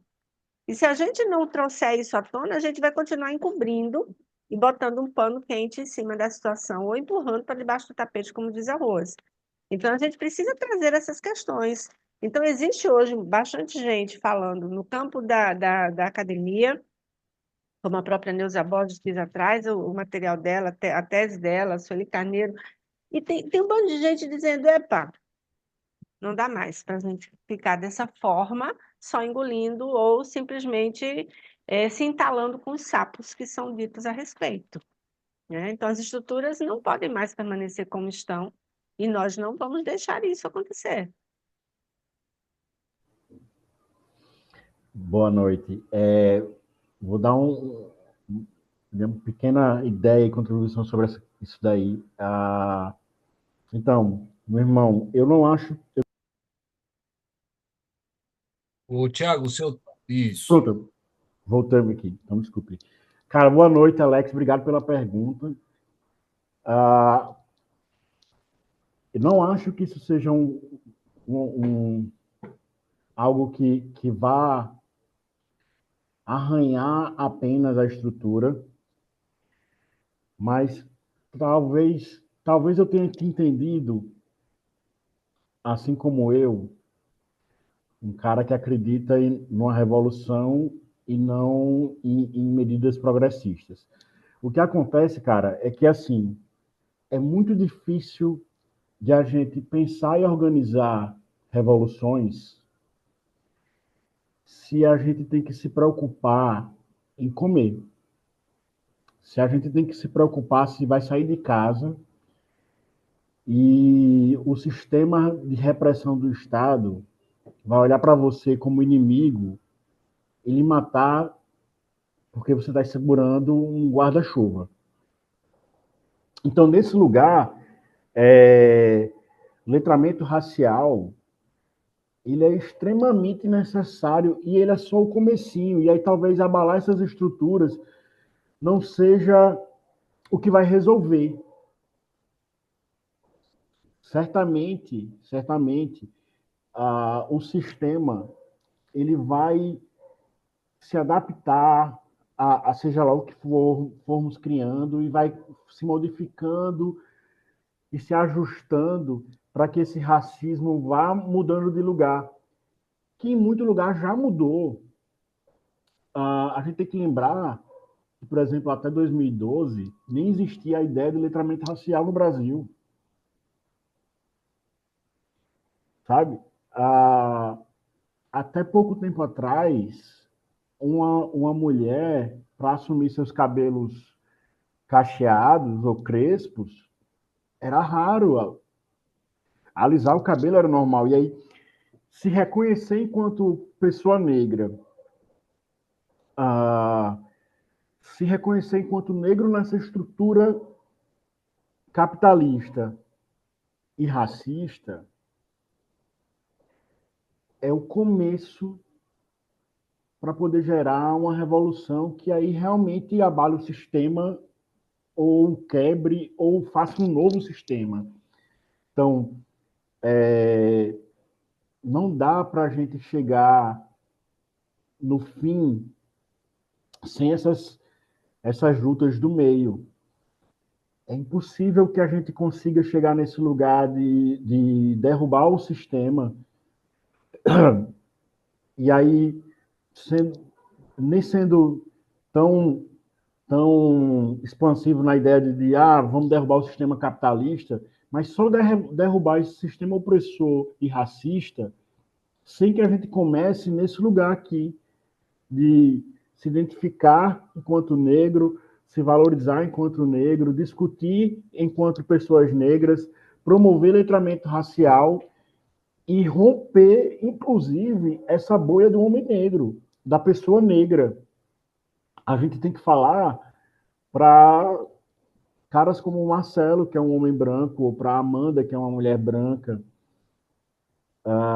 e fazer eles compreenderem o privilégio da branquitude, mas também que eles não sejam racistas, e seremos todos racistas, inclusive, porque ser racista, ninguém é racista, a gente está, é sempre um momento, é sempre uma fala, é uma atitude, mas entender esse processo e romper esse lugar de permitir que isso aconteça de maneira muda é o que vai fazer a gente chegar em algum lugar para que a gente possa derrubar o sistema, fazer uma revolução, certo? Então, nesse lugar, não tem como pensar num subproduto, não tem como pensar que é só alguma coisa que vai arranhar, certo? Muito bom. Não sei se a sua pergunta foi respondida, se você ficou satisfeito com a pergunta, se quer perguntar mais alguma coisa. É porque são duas ótimas explicações. É porque é uma coxa, eu sou um carretel de linha. Se for puxar aqui, aí a gente vai estender até a madrugada. Porque veja só, na colocação dos dois, a gente vai partir de um cotidiano de conceito que o jovem Marx ele vai combater, que é o neo-hegelianismo, né?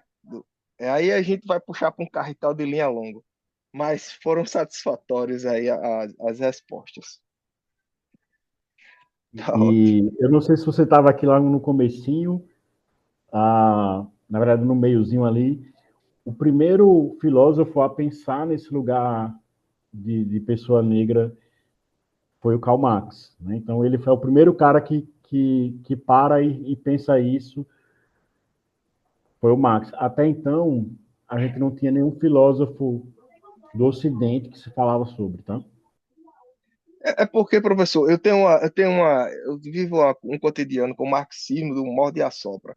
Porque vai ser também o mesmo Marx que vai legitimar a escravidão dentro da América como forma de desenvolvimento do capitalismo. Ele vai dizer que para haver massa de trabalhadores, há necessidade da escravidão dentro dos Estados Unidos. Ele é contraditório na Gazeta Renana. Quando Mas eu coloco o então, seguinte termo, pela seguinte forma. O Marx ele vai ser um cara que vai ser totalmente contrário aos padrões que o Feuerbach vai lançar, que é os princípios das ideias. É por isso que eu critiquei esse ponto do pós-estruturalismo. É lançado-se a proposta da ideia que vai desenvolver esse homem negro, mas não esse homem negro se reconhecendo dentro dessas estruturas de exploração social, como a professora Rose colocou, que são propostas pelo capital. É bem complicado você se reconhecer por meio de uma nova linguagem, de um novo conjunto de regras, de um novo simbolismo, mas de você não se reconhecer com o jogo do capital lhe explorando.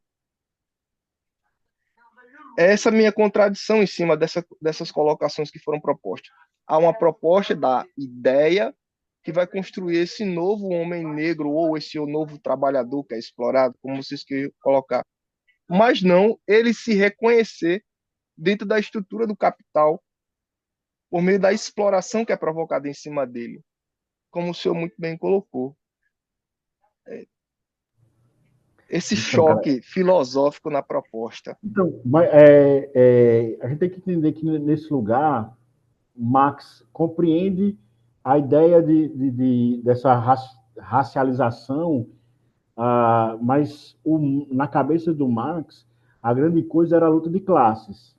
E aí, ele não estava lá filosofando sobre um homem negro se reconhecer enquanto um homem negro, mas ele estava lá filosofando enquanto a classe operária se reconhecer classe operária. E aí rompe, inclusive, essa questão de ser negro ou não. Porque aí a gente tem a classe operária, é todo mundo que não é capitalista, inclusive. E lembrando que capitalista é quem detém um meio de produção. A gente não está falando, por exemplo, do médico que tem um salário de 50 mil reais. O médico que tem um salário de 50 mil reais, nesse pensamento de Marx, ele é só mais um operário sendo explorado por um capitalista. Então, Marx não estava preocupado exatamente em filosofar e em pensar sobre o homem negro enquanto homem negro. Ele estava lá só explicando assim, ó, surge o capitalismo e o negro vira o negro. Até então, até o capitalismo era só um homem. Surge o capitalismo e aí surge o homem negro, como a gente conhece hoje, certo? Mas a grande preocupação de Marx era, enquanto luta de classe,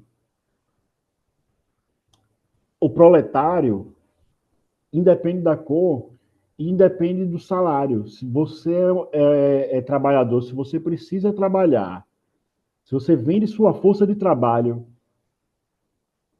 e aí, em outro momento, talvez a gente possa filosofar mais sobre isso, se você vende sua força de trabalho, você é proletário. Sendo proletário, você tem que compreender o seu lugar nessa luta de classe.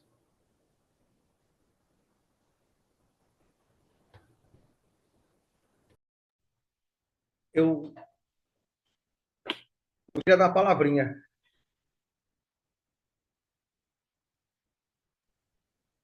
Se o professor Marcelo permitir. Eu vou passar a palavra aqui para o Christian, e eu já vou reforçando aqui a ideia aí por conta da hora e para a gente já marcar aí um próximo encontro, um próximo debate, tá? Vou pedir a gentileza aí pro...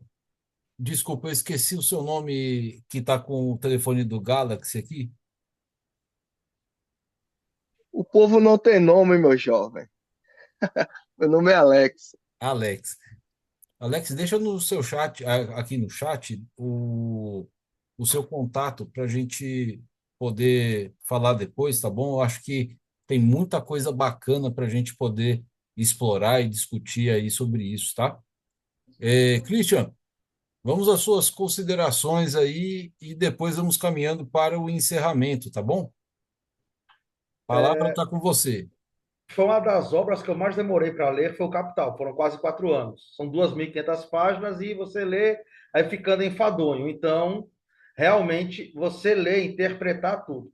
E eu sempre digo quando alguém vem dizer assim, você é comunista de iPhone. Eu disse, eu quero saber onde o Marx criticou que o pobre tivesse riqueza.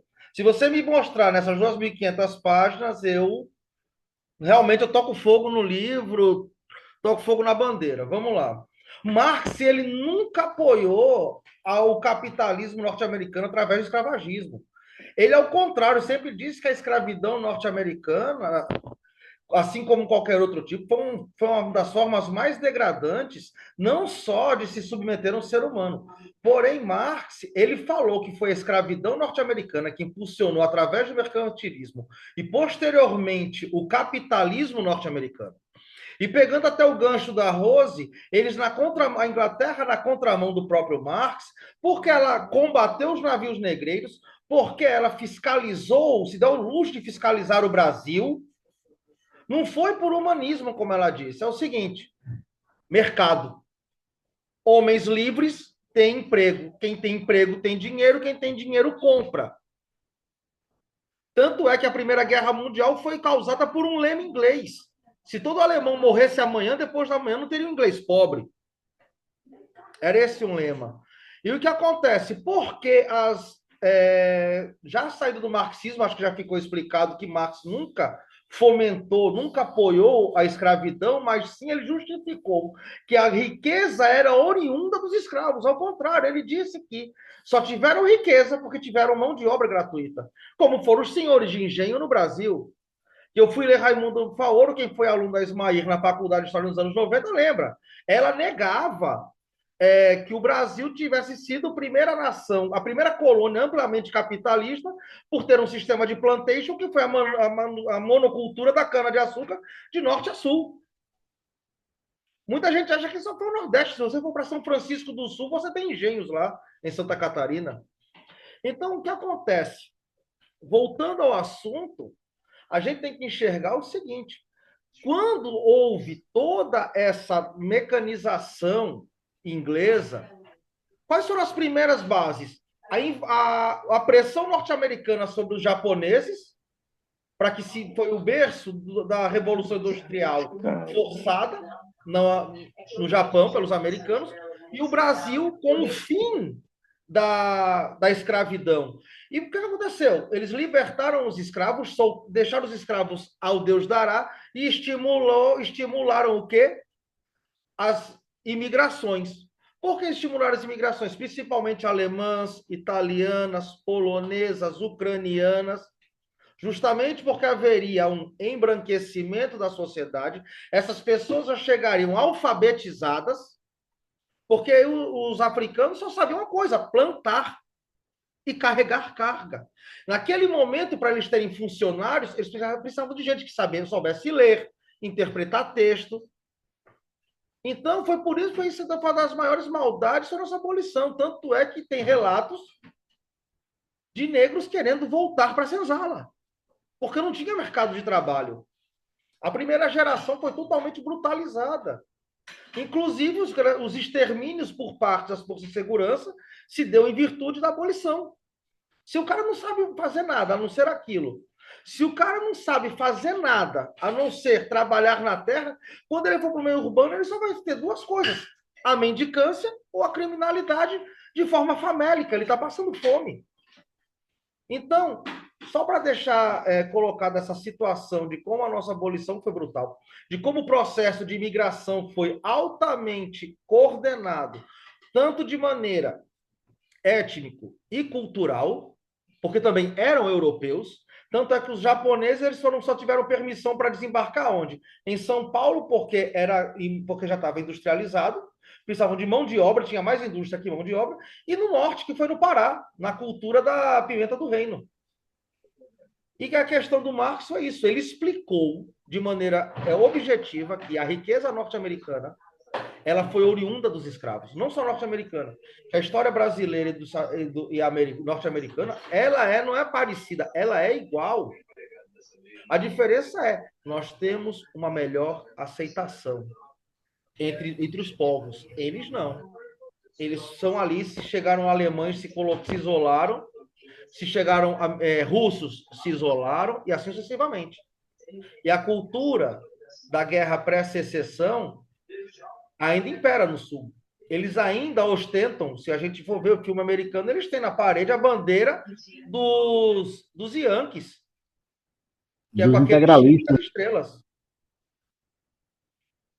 Então, finalizo aqui a minha defesa do capital e um pouquinho pegando o gancho do que a gente discutiu aqui sobre justamente a abolição da escravatura e a vinda dos imigrantes. Que legal, tantas contribuições aí. Eu sei que dentro de cada fala, dentro de cada teórico, seja o Marx, seja o Adorno, sempre vão haver. Só um minutinho, viu, Rose?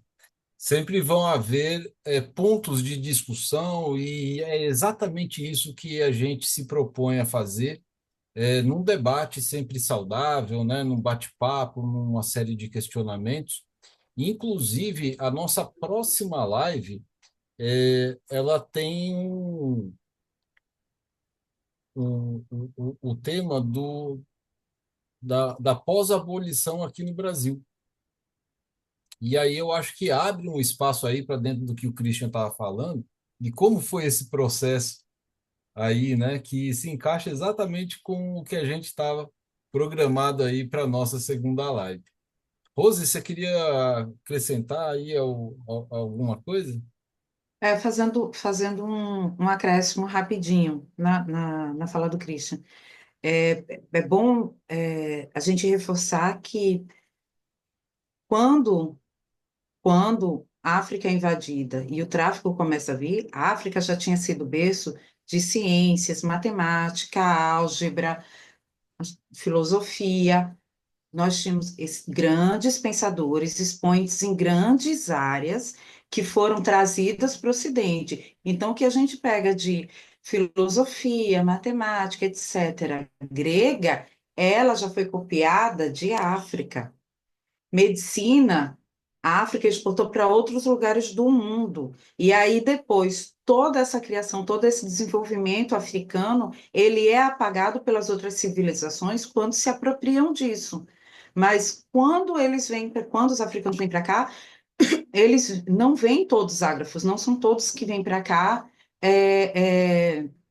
como agricultores, não. A gente, inclusive, vai ter a chegada aqui dos malês, que eram altamente inteligentes, não que os outros não fossem, todos eram, e foram muito aproveitados na Casa Grande como, esqueci agora o termozinho, que é Eles do eram secretário de Estado. letrados, né, Rô? Oi? A palavra certa não é que eles eram inteligentes, eles eram letrados, eles tinham Sim, estudo. não, mas a função na Casa Grande, eles acabam sendo aproveitados para serem os detentores do livro de contas dos senhores. Então, esse trabalho que hoje nós conhecemos como trabalho de escritório, trabalho de contabilidade, trabalho de arquivamento, era feito por eles, porque eles eram letrados. Eles, inclusive, tinham mais conhecimento do que os próprios senhores, e eles eram muito temidos por isso. Então, acaba tendo uma corrente que vai identificando eles como, na parte religiosa, como grandes feiticeiros, mas aí o temor é porque eles eram letrados. Eles sabiam, eles detinham muito conhecimento. Então, quando a gente começa os processos de fluxo e refluxo dentro do território brasileiro, e quando você vai colocando esses escravizados em contato com outros povos de nacionalidades e etnias diferentes,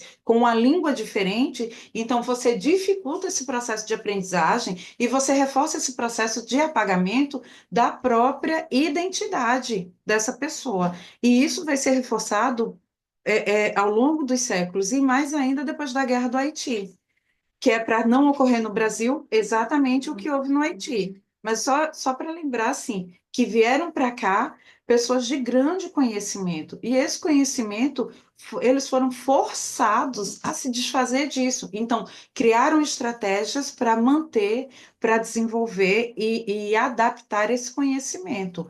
Mas, assim, é uma coisa que é importante que a gente lembre, só para não Legal, né? estender muito por Assim, causa da... vocês estão trazendo um conjunto de conhecimentos que são bem específicos, né? Então, há uma profundidade na pesquisa de cada um de vocês, e vocês vão trazendo esses elementos que eles se complementam, que eles se somam, e são importantes de serem debatidos, porque ele vai ampliando a nossa consciência da coisa, né? Quando a gente passa por um tipo de conhecimento mais geral, né? O que a gente acaba vendo são algumas estruturas de pensamento mais massivas, mais sociais, que a galera acaba comprando e, por conta disso, acaba gerando e construindo o preconceito raso, né? Que acaba por desconhecer cada uma dessas falas que vocês estão trazendo. Então, que noite maravilhosa, que noite de introdução aí de diversos aspectos diferentes, e eu quero convidá-los a participar dos próximos encontros, para que nós possamos, aos pouquinhos, fazer esse processo de ganho de consciência, que é o letramento racial, né? O letramento, ele é uma coisa que não acontece da noite para o dia. A gente não pretende querer finalizar uma discussão dentro de uma live, pelo contrário, a gente sempre vai trazer um ou dois temas para que a gente, dentro de um período de uma hora, mais ou menos, possa é, trazer um pouquinho mais de conhecimento, e fica aqui o nosso convite para vocês, não para participação apenas de uma próxima live, porque entre uma live e outra, provavelmente a gente vai fazer uma live mensal, estamos pensando ainda se vai ser quinzenal ou tal, mas entre uma live e outra, a gente vai ter entrevistas dentro do canal Antirracismo no YouTube, que está inaugurando hoje. Então, o Christian, o Alex, Alcione, Amanda, entre as outras pessoas que estiverem aqui assistindo a live gravada depois e que quiserem trazer um tema para que a gente possa fazer aí não é bem um podcast, né? Mas é como se fosse aí o conceito de uma entrevista aí online, para que a gente possa ter mais tempo e oportunidade para desenvolver esses temas específicos, tá? Então, eu quero agradecer demais aí a atenção de todos, a participação. Sei que a vontade de continuar aí é grande, mas agora eu vou precisar dar uma atenção para minha esposa, que chegou do trabalho, né, para o meu filho, que já está na hora de dormir, a Silvia está com a mãe hospitalizada, a Rose tem as suas coisas. Então, dessa forma, eu vou precisar encerrar aqui a participação. Eu só quero que Tiago, Rose e Silvia permaneçam aqui conectados para a gente poder fazer um fechamento aqui interno, tá bom? E aos participantes, meus agradecimentos e uma belíssima noite. E vamos tirar uma foto, né? Como é que eu faço isso mesmo aqui? Deixa eu ver. More notes, breakout.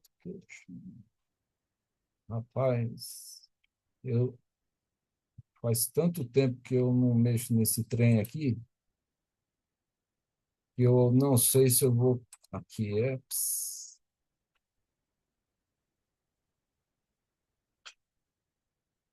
Group Photo. Agora.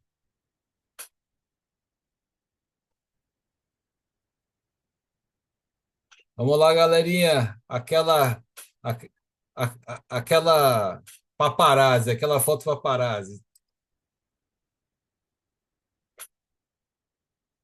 Oxe, mas saiu de todo mundo aí? Saiu um flash para todo mundo aí? Não? Ah, calma.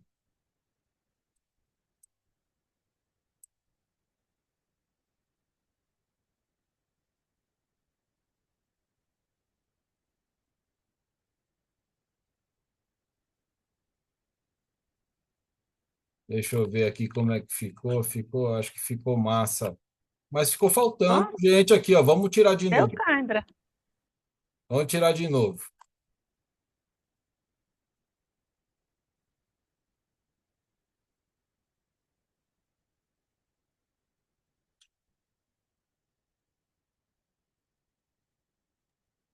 Acho que tá faltando o Alex na foto.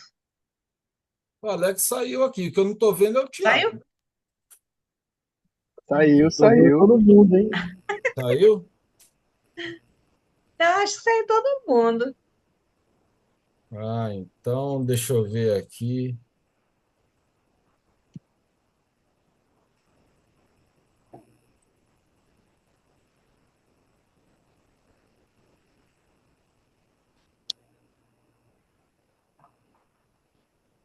Pronto, já compartilhei com vocês aí a foto. Uma belíssima noite para todos e nos falamos em breve, tá bom? Um abraço, gente. Tchau, tchau. Abraço aí, boa noite a todos e a todas.